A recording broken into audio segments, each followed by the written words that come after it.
I think there is just some technical things in the market that cause what looks to be very counterintuitive behavior on an hourly or a daily basis. That's not really overly important. It's not necessarily a linear, one-to-one relationship on a daily basis between, for example, what a credit spread does or what a yield spread does and the sector that should benefit or be hurt by it. So I think let's just say like it's August 28th, right? Is that the date? Mm-hmm. A lot of people are just not involved or not engaged.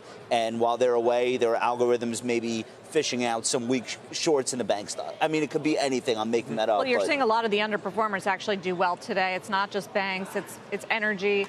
Alicia, I mean, as we wrap up the month. One quick positive, though, to that point. Yeah. We have done nothing since August 5th. We're at the same on the S&P. So it's almost an entire month of thrashing to and fro. We're in the same place.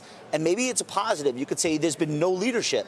The FANGs all look terrible. Every one of them. Look at a chart of any FANG you want.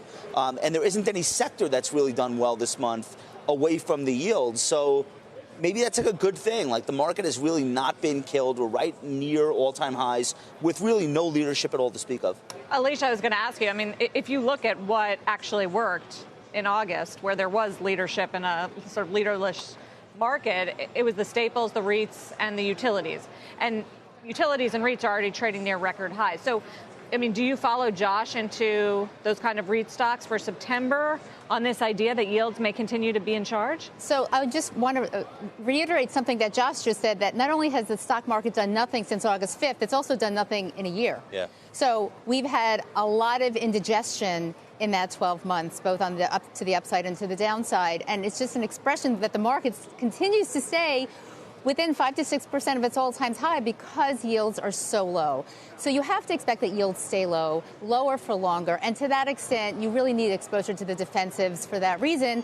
Having said that, they're not cheap, but they will work on a tactical basis. So you have to know why you're buying them, right? So if you're buying them because you understand that there's pressure on yields, then you're fine.